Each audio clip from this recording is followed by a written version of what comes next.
खुलुमबाय आंनि मुलुगनां बड' निउस चेनेल साफ्रोमबो नायगिरि बिथांमोननिसिम गोजोन फुंबिलिनि बयनिसिमबो गाहाम हामलायनाय जासिहरनाय जाबाय। आसा खालामो नोंथांमोनहा गासै मोजाङै दं। बे समाव आं नोंथांमोननि सिगाङाव फुंबिलिनि मोननैसो खौरां लाना फैलायबाय। अन्नानै भिडिअखौ स्किप खालामाजासे जोबजासिम नायलांदो। दिनैनि फुंबिलिनि मोननैसो खौरांफोरा जाबाय। गिबि रादाबाव दं सासे ट्राफिक पुलिसनि मोखाङावनो सानै उन्दै गथ'साफोरखौ बुदों।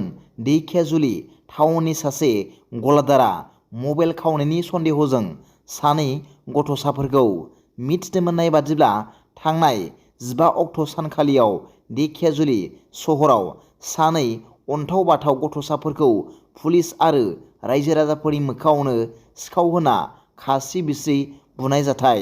दादुल शर्मा मुंनि सासे फालांगिरिया मबाइल खावदों होनना सानै गथ'फोरखौ गाज्रि रायो आरो बुयो। उन्दै गथ'साफोरखौ बुनाय जाथाया ओनसोलनि सुबुंफोरनि गोसोआव अनखांनाय फैदों। मख'नो गोनांदि ढेकियाजुलि सोहोरनि गेजेराव सानै उन्दै गथ'फोरखौ पुलिस आरो रायजो राजानि सिगाङाव दादुल शर्मा मुंनि सासे फालांगिरिया साहस दिन्थिदोंमोन। खास्रि बिस्रि उन्दै गथ'साफोरखौ बुनायनि दायाव सनितपुर जिल्लानि ढेकियाजुलि पुलिसआ दादुल शर्माखौ हमबाय। नैथि रादाबाव दं BPF राजखान्थि दोलोआव गुबुन गुबुन दोलोनि जयेन जाफैदों। मख'नो गोनांदि क'क्राझार सहरनि वार्ड नाम्बार 3 शान्तिनगर प्रागति साहा फोथाराव KDC बेंगलि सेलनि बानजायनायाव गेदेर जयनिं हाबाफारि बानजायदों। बे हाबाफारियावनो BPFनि आफादगिरि हाग्रामा महिलारिया बाहागो लायो। बे समावनो 500निबो बांसिन UPPL BJP आरो गुबुन गुबुन आफादनि मददगिरिफोरा BPF दोलोआव जयनिं जादों होनना हाग्रामा महिलारिया खौरांगिरिफोरनि सिगाङाव फोरमायो। गोदानै BPF दोलोआव हाबफैनाय सोद्रोमाफोरखौ दुंब्रुदै बरायदों BPF दोलोनि आफादगिरि हाग्रामा महिलारि बिथाङा। नाथाय सनन ब्रह्मखौ UPPL दोलोआव जगदान जाहैबाय होनना गुबुन गुबुन रादाबफोरनि गेजेरजों मिथिदों। नाथाय सनन ब्रह्मखौ आं सिनाया होनना हाग्रामा महिलारि बिथाङा खौरांगिरिफोरनि सिगाङाव फोरमायो। थामथि रादाबाव दं गुवाहाटीनि मोनसे बिजिरसालिया सनिबाराव हादोरसा सोलोंथायारि बिजिरसं आरो फोरोंथाय गौथुम केलेंकारिजों लोब्बा थानाय IAS मावख'गिरि सेवाली देवी शर्मानि जामिननि आर'जलाइखौ नेवसिगारदों। सेवालीखौ 105 कौटि रांनि SC/ERT केलेंकारिजों सोमोन्दो थानाय गिबि मन्थ्रिनि जर'खा भिजिलेन्स सेलआ बे 2023 मायथाइयाव खादोंमोन।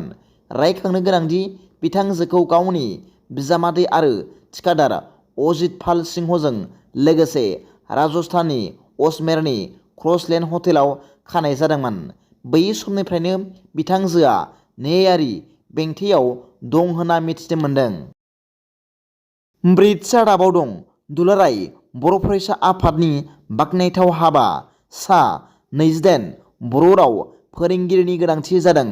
दुलाराय बर' फरायसा आफादा आसामनि गुबुन गुबुन जायगाफोराव बर' राव सोलोंनाय मिरुनि गेजेरजों बर' राव फोरोंनो थाखाय थांखि लादों। एबसुआ मख'नो गोनांदि दुलाराय बर' फरायसा आफादा बे बर' राव सोलोंनायनि मिरुनि थांखिखौ रोखा खालामना बुंदों दि बर' फरायसा सुबुंफोरखौ बर' राव सोलोंहोनानै बेखौ सरासनस्रा जिउआव बाहायनानै बर' हारिनि जौगा राव थुनलाइ आरो हारिमुनि सोमोन्दै गोथौयै संदाननायाव रोंगौथि खालामनाय।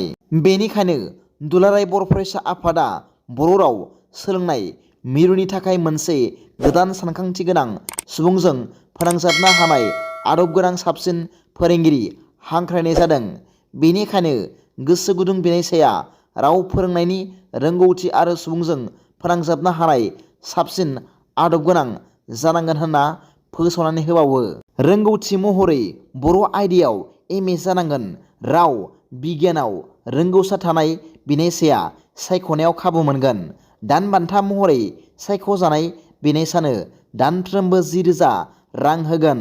जाय बिनायसाफोरा बर' आरो असमिया रावनि सोमोन्दै बांसिन आखा फाखा रोंगौथि गोनां बिसोर सायख'नायाव खाबु मोनगोन।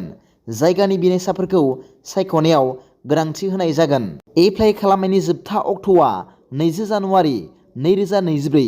बिनाय साया स्टेन्डार्ड फर्मआव आबुङै लिरनानै बाय'डाटाजों लोगोसेयैनो गांनै पासपर्ट फट'जों सोमावसार बसुमतारी @gmail.com आव जिमेलनि गेजेरजों गावनि थंखौ दैथायहरनो हागोन।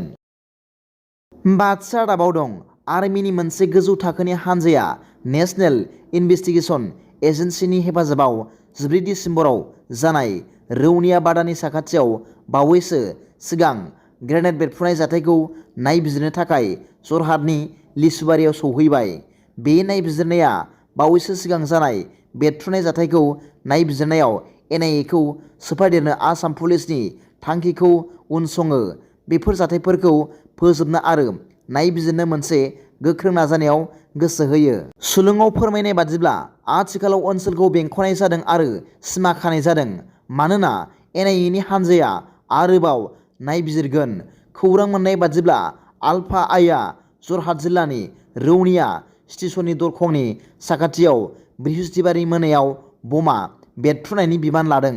लोगोसे 22 नबेम्बर खालि तिनिसुकियायाव आरो 9 दिसेम्बर खालि शिबसागराव गासैबो रैखाथि फसंथानफोरनि खाथियाव बमा बेरफ्रुहोनायनि बिबानखौ आलफा आइआ लादों होनना मिथिनो मोन्दों। दिनैनि फुंबिलिनि मोननैसो खौरांफोरा दा बेखिनिल'मोन। भिडिअखौ मोजां मोनदोंब्ला आंनि बे मुलुगनां बड' निउस चेनेलखौ अन्नानै साबस्क्राइब खालाम आरो बेल आइकनआवबो थुनानै ला जाहाथे आं गोदान निउस आपडेट लानानै फैब्ला नोंथांनियाव सिगांग्रो नटिफिकेसन सौहैयो। दा बेलासिनि रादाबाव नोंथांमोनखौ आंनि बे चेनेलाव गासैखौबो बरायहरनाय जाबाय। गोजोन्थों। एसेनोसै। जै बर' हारिनि जै।